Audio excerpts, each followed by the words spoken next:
Allah wrote all the possibilities of your fate in a Lawh al-Mahfuz. But which of those fates is actually going to be yours?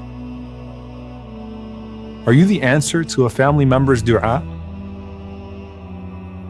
Or are you the delayed response to a prayer that was made by someone decades or even centuries ago? What legacy will you leave behind once your life has been fully lived? Why did Allah choose this moment in history for you to arrive?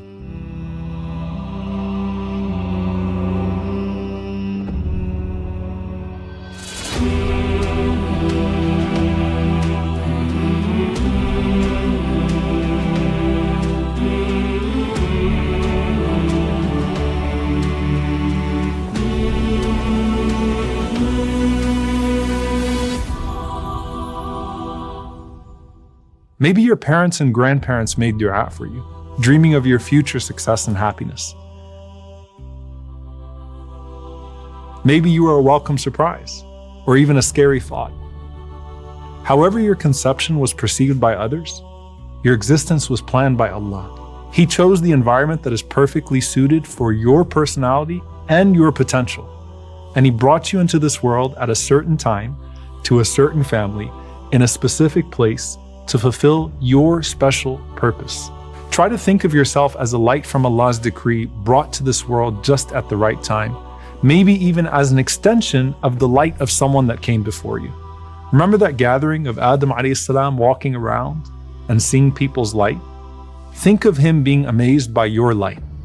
Or even closer, remember that night when the Prophet ﷺ went up to the heavens on the night of Al-Isra wal-Mi'raj, and his whole ummah was presented to him?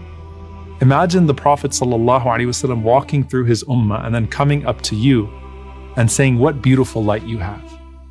Or think of the dreams of those that came before us. For Ibrahim alayhi salam, it was the dream of this descendant who wouldn't arrive for thousands of years, but he was so worth it, sallallahu alayhi wasallam.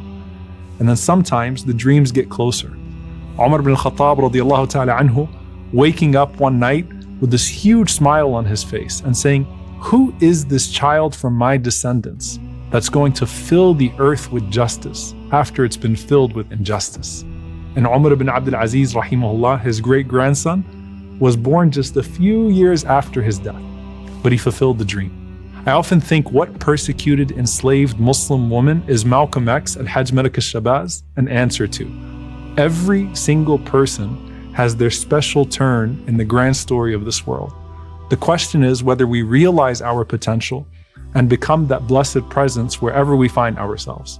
When Isa alayhi salam was born, he said, وَجَعَلَنِي مُبَارَكًا أَيْنَمَا كُنْتَ, and Allah made me blessed wherever I may be. The scholars say that that's because Isa alayhi salam brings good to every environment he is in, and it's not exclusive to him. When we do the same, we are also mubarak to whatever place we're put in. And your birth itself may have been mubarak because you were a blessing to your family, and maybe even the answer to someone's dua long before you got here. We arrive in this world with certain hopes pinned to us, and also darkness that precedes us, confronting us at every turn. It might be the darkness of a broken family. It might be the darkness of someone else's betrayal. It might be the darkness of oppression. Remember, the Prophet ﷺ called dhulm, dhulumat, darknesses. Allah subhanahu wa ta'ala illuminates the darknesses of this world through the light of His decree. He illuminates it through the light of His revelation. And then He illuminates it through the light of your deeds. That's what some of the scholars say, nurun ala nur, is light upon light. But we have to kindle that light inside of us. Otherwise, we become sources of evil ourselves. And that's when the darkness of this world actually becomes our darkness. In fact, we can become submerged in waves of darkness. ظُلُمَاتٌ بَعْضُهَا فَوْقَ بَعْضٍ إِذَا أَخْرَجَ يَدَهُ لَمْ يَكَدْ يَرَاهَا. Darkness upon darkness instead of light upon light. And you become so blind that you can't even see your own hand. But you choose whether to be a curse of your time or a blessing for your era. This is what the Prophet ﷺ meant when he said, "Fi kulli qarnin min ummati sabiqun." In every generation of my ummah, there are forerunners. It means to be, as the scholars said, ibn al-waqt, a child of the moment. And it's not just your moment, because our stories are all interconnected, even across time and place. Think of how many marriages almost didn't work out, and how many dangerous pregnancies in your lineage preceded your risky birth. And think of how unlikely your existence was. But Allah subhanahu wa ta'ala made it happen, because it's part of a bigger story. Maybe the reason you find yourself in a position to build this masjid in some remote town is because of the dua of a Muslim who passed by that town 100 years ago and said, Ya Allah, I hope there's a masjid there one day. Or maybe the millions of prayers of the oppressed people around the world is the reason you have the ability to be the answer to their cries for help.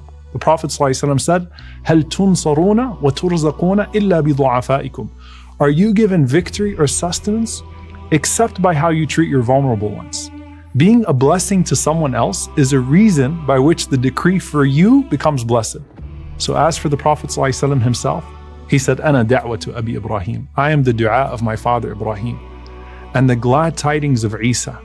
And when he was born, sallallahu alaihi wasallam, in the darkest of eras, his mother saw a light that lit up the entire world to where she could even see the palaces of greater Syria. Now that's him, sallallahu alaihi wasallam. Rahmatan lil alameen, a mercy to all the worlds for all times. But why did Allah choose you for now? And what has Allah chosen for you now? ما ترك من الجهل شيئا من أراد أن يحدث في الوقت غير ما أظهره الله فيه. The one who wants there to appear in the moment other than what Allah has manifested is full of ignorance. Know Allah, then know yourself, then know your purpose, and then make the most of that moment. So many people look back at other periods of history and wonder, why wasn't I there instead?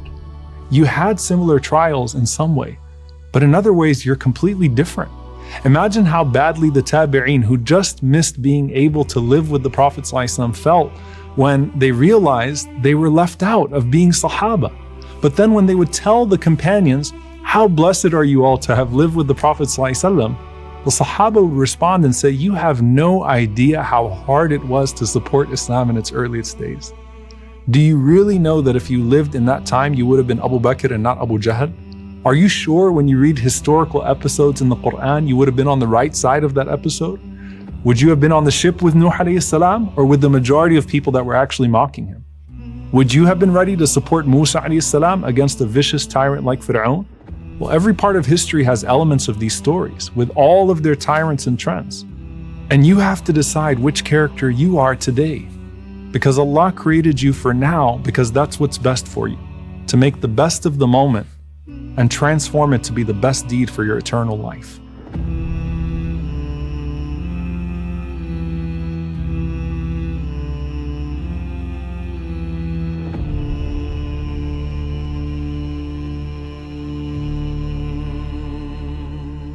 And I promise you that you will have moments of ease and moments of hardship.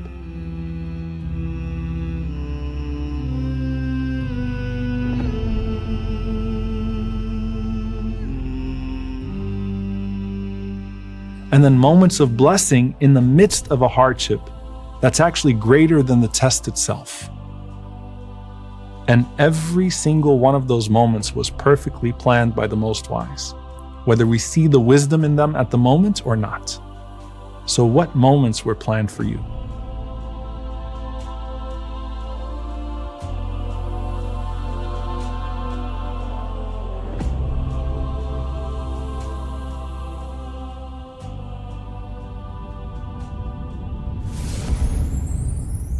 قل لن يصيبنا إلا ما كتب الله لنا هو مولانا وعلى الله فليتوكل المؤمنون